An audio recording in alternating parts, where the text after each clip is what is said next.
Aloha and welcome to Thumbing Through Yesterday, the podcast where we take our favorite books off the shelf, blow the dust from them, and remind ourselves why it is we love them so.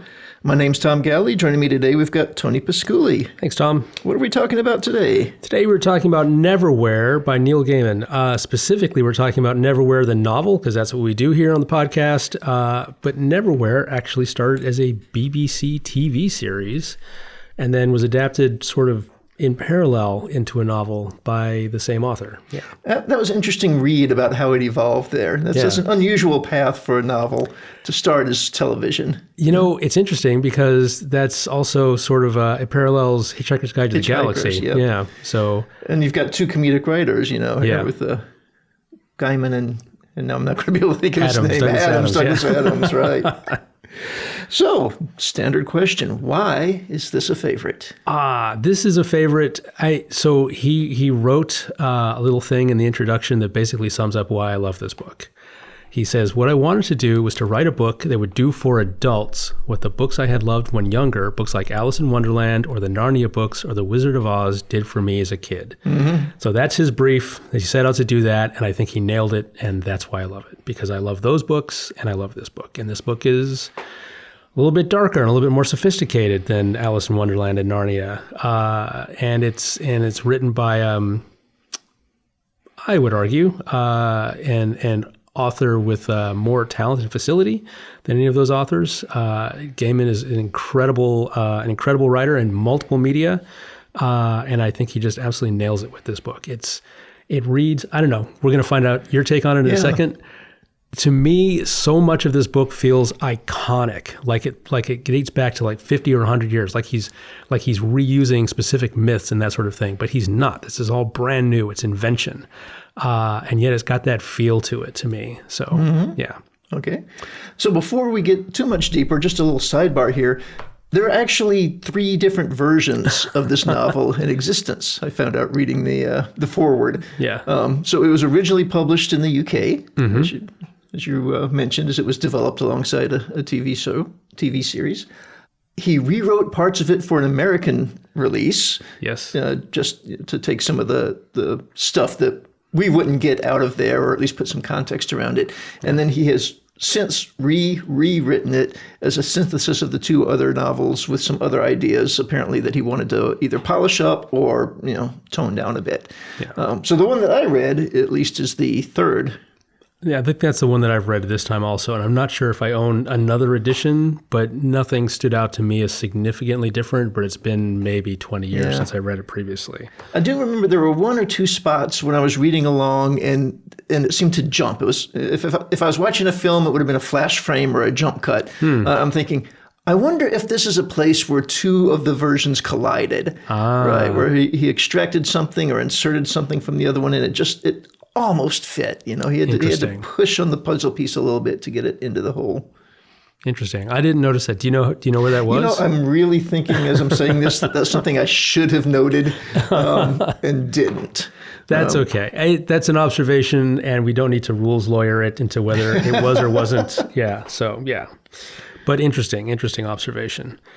Yeah. I really enjoy the humor of this book. And the humor, again, it reminds me of Douglas Adams, but much more of his Dirk Gently books than his Hitchhiker books, in that the humor proceeds mostly from character. It's fairly dry and very British, and charming and whimsical, as opposed to the sort of, Vogon poetry of Hitchhiker's Guide. Well, and it's lovely in that the humor. This is not a comedy book by any stretch of the imagination. No, it's quite dark. But it's liberally laced with humor. Yeah. And again, it's all situational. There's a lot of wry asides and that sort of thing. Characters just making snarky observation. Well, snarky's not even the right word, but yeah. Here's one brief example. As they're about to go, Richard Mayhew, our nominal hero, or at least our protagonist, joins up with a girl named Dor, who can open portals. Dor is from London beneath, and Richard is from what we think of as the real world, London above. And they are about to get in an elevator and go somewhere very dark and scary. And he says, now would be a very bad time to discover that one was claustrophobic, wouldn't it? Yes, said Dorr. Then I won't, said Richard. Yeah. Yeah. There are definitely moments like that. I've got one noted as well. Early on in his misadventures. Can I ask a question, said Richard. Certainly not, said the Marquis. You don't ask any questions. You don't get any answers. You don't stray from the path. You don't even think about what's happening to you right now. Got it? But, most important of all, no buts. Now we have a damsel to undistress. To undistress. Yeah. Yes, I love that. But, he is so dismissed throughout the first quarter, maybe the first third of the book. Yeah. And even by Dorr, whose life he saved, and, she feels a little bit sorry for what she knows is going to happen to him because of his involvement, but she's completely content to abandon him. It's interesting, and at first it strikes me as very cruel that she owes a huge debt to Richard, who saved her, and doesn't seem to be cognizant of that. But I think what everybody thinks is happening is that it's just inevitable that he's going to die, and so there's no use wasting any time on him. He's doomed. It's like, oh, yeah, so you've got the mark of death on you. Sorry that happened. See ya. Yep. And he continually surprises everyone by not dying. So what a lovely way to say it. Yeah, that's accurate. Yeah. And then he does actually, towards the end, become something of a hero, which is fascinating. Yeah. Yeah. He gets the begrudging respect of the Marquis. Yeah. He kills the great beast of London. Yeah. Yeah. With spoiler. Sorry. Presumably. Yeah. Watch out. I assume that people that listen to this have already read the books. But one would hope. One would hope. One would hope. Yeah. And Hunter. Oh my goodness. What an interesting character she turned out to be. Hunter is great. That's a twist that comes out of nowhere. I mean, I've read this book before, and it's just like, oh no. Well, and he sets it up. You say it comes out of nowhere, and I disagree. You just don't see it at the time. Yes. Right? But one of the few times she opens her mouth to say more than 5 words, she talks about the fact about these other beasts that she has killed, and how she will be the one to kill the Beast of New York. Yeah. Wait, does your edition say Beasts of New York? Probably not. Okay, all right, just checking. I may have just inserted that because I think that's what it should have said. Okay, I think it's the Great Beast of London. I think Great Beast of London. Yeah. Whatever. Okay, I was whatever. If you read an edition that said there is a New York. great beast that we have been introduced to, and she wants to be the one to kill it because she has killed these other great beasts. Yes. Okay. So I mean that. When the betrayal does come, I certainly did not see it coming. But when it came, I snapped back to that moment and thought, "Oh, yeah, this was set up. I get it. This is it's shocking, but not a surprise." Right. Yeah. And then Richard tries to make her feel bad about it. She's like, "I have saved your life so many times. I just saved your life on that rickety old bridge. Yes. Just now." Yeah. He's like, "Yeah." Yeah. So, Hunter's a surprise. The Angel is a surprise. The Angel is an amazing surprise. Yeah. And that one made me so happy. Yeah. Because as we're leading up to this thing and we're getting farther and farther into it, I'm like, what can the bad guy possibly be? Mm-hmm. I mean, we're enlisting a freaking angel in the quest to set things right. What can the bad guy possibly be? Right? Yes. Please tell me we're not going after Satan or something absurd like this. Yeah. Oh, it's the Angel. It just made me so happy. Yeah. And the angel, by the way, is the Angel, I believe it's pronounced Islington, the Angel Islington, which is a subway stop or a tube stop on the London Underground. Mm-hmm. And most of the locations in the book, this is the conceit of the book, that most of the locations are sort of reinterpretations of the names of tube stops. Mm-hmm. Like Blackfriars is the name of one tube stop, except that rather than being a sort of neighborhood in London, it's a place where literal black friars hang out in a abbey. Yeah. So that's really fun. That's really fun to sort of take this tour of the London Underground. There's a lot of intriguing there. And, they refer to this alternate world as the Underground. Yes. That was the other thing that Gaiman wanted to do with this. So he had 2 things in mind. One was to do this thing that I mentioned at the beginning of the podcast, and the other was to write a book about the people who get ignored, the people who are passed over, left behind, And you see them every day on the streets of London and streets of any major city. You see people who just like, and people, walk by them. Yeah, you're trying to train yourself to make them invisible. They're sitting there with a raggedy cardboard sign, and they don't really participate in the world of London above. But they do have, in this fantasy book, a rich sort of underworld experience. And once you cross over, you can't go back. This is Richard's doom that he faces because he helps Dor. He gets drawn into London beneath. And when he tries to go back to his world, he's literally invisible. No one can see him. Yeah. And again, I fault Dor at this moment because, she says, I'm sorry, right? She knows this is going to happen to him. And like you say, the expectation is he'll be dead soon. Yeah. But she makes absolutely no effort whatsoever to try and school him or coach him and say, this is what's coming. Yes. This is your future for the next 3 days and before you die. Yeah. Right? She's like, I'm sorry, and leaves. She could say that. Although, to be fair to Dor, she has just experienced, her entire family has been wiped out, murdered. She's the only one left. Her parents, and her family are basically immortal, I want to say. Or at least they've been around for a long, long time. They're a little bit fuzzy on lifespans and timelines on some of this stuff. Yeah, like our villains, our villains' henchmen. Angel's our villain, but our henchmen, Mr. Krupp and Mr. Vanderbar, have been around for centuries. Yeah. And he's a little bit vague, and again, maybe deliberately so, but what's next? Next is 13th century England, where we get to, are they actually traveling through time, or did that moment happen, in 12th century Earth, so that they're, they have the foreknowledge of what will come, but they're taking, as Doctor Who would say, the long way around. Yeah. That I don't know. I know that when they do travel from stops to stops in the underground, they talk about the fact that time moves differently. Yes. I think she says something along the lines of, there's a lot of time in London, and it doesn't all get used up at once. It has to go somewhere. Yes. Yeah. That was fascinating. And the tube stations don't necessarily correspond geographically to where they are in London above. Earl's Court, in particular, is a train car, and it travels around. It is not at Earl's Court, and is the court of a literal earl. So that's fun too. The Marquis. Did you have the story about how the Marquis got his coat back? I did, but I didn't read it. Oh, what a shame. Oh, is it good?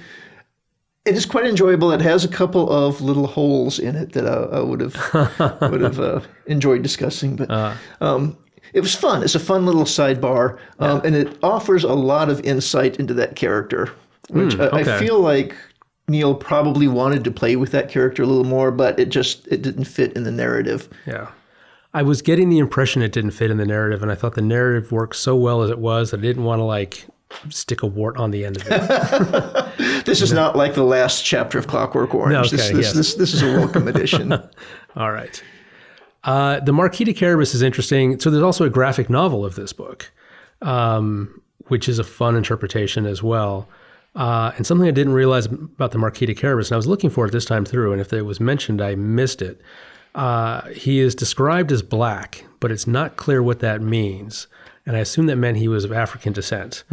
But in the graphic novel, he is not African. He's not black, capital B. He is black, like Vanta black. He is nearly invisible in his blackness, nearly featureless. Not a skin tone black, but just a black void, pretty much, with eyes. Yeah. Well, they don't give us a direction on that one. Yeah. So that may be I don't know if that's just what he had in his head and he never quite got that on the page, or if that's an invention for the graphic novel or what, but that was a striking choice. Well, he's vague in a lot of the descriptions, and again, I think that works, to the advantage because you populate it in your head, and then you know what the character looks like without having been told. Coming back to Mr. Krupp and Mr. Vanderbar, who is source of a lot of the humor in the book, surprisingly, as two henchmen who delight in killing and torturing. There's a wonderful description of them as, you would never mistake one for the other because Mr. Krupp has long nails and Mr. Vandermeer is about a foot taller and one has sharp teeth and da-da-da-da-da, and a whole list of differences. And besides that, they look nothing alike. And besides that, they look nothing alike. Yes. Again, that was a very Douglas Adams description. Yeah. Yeah, I wonder if I had been introduced to Neil Gaiman earlier in my life than Douglas Adams, if Douglas Adams would be very Neil Gaiman in his humor. Interesting. Gaiman isn't always humorous, though. I mean, like, I don't find... You've read American Gods, right? Yes. Okay. I don't find that book very humorous at all. I mean, there might be some whimsy in occasions, but it's a pretty dark and pretty heavy book for the most part. But this is the second one of his books we've done, is it not? Or is this the first? Is it? Did we do another one? I feel like we should know this. I feel like we should know, but there have been 48 episodes, so I think we're entitled to forget, something that's spread out over 2 years. I don't know that we have, because it would have been, what would have been? American Gods, Ocean at the End of the Lane, Stardust. I don't think we have. None of those. Yeah. So this is probably our first. Yeah. Sandman, I don't know. We're not doing graphic novels, so that's his magnum opus. Yeah, got to say this is the first. Yeah. Let's go with that. If anybody's listening, leave a comment saying, "You're so wrong." It will probably be not the first time. Yeah. All right. While you're looking that up, I have another great quote, which is a riff on the opening sentence of Necromancer. Oh, okay. Necromancer, one of the most famous opening sentences in all of science fiction. The sky over whatever city it was, the sky over Chiba City was the dull gray of a television turned to a dead channel. Love that sentence. He has, on page 400 with no comment whatsoever, just tosses it in there, the sky was the perfect untroubled blue of a television screen turned to a dead channel. I remember that comment because that's not the way my televisions worked. Interesting. Well, at one point, if you turned your TV on and you didn't have it attached to anything, a dead channel would just get snow. Right. That's what I think of because, during my formative years, that's how television worked. But then we got new televisions. They became blue. Yep. Yeah. So once we went, I don't know, digital maybe. I'm not sure what the transition was there. But yeah, it was an interesting thing to call out. So it was fun. Yeah. Fun little reference. Yeah. One thing that I do appreciate in a novel is when it stretches my vocabulary a little bit. And this one, there were 3 or 4 words that I had to, of course, reading on the Kindle, it doesn't take much to look them up. Yeah. But this one really stuck with me. I'm going to attempt to pronounce it. Oleaginous. Oleaginous. I think oleaginous was in one of your favorite books, The Green World. What was that one?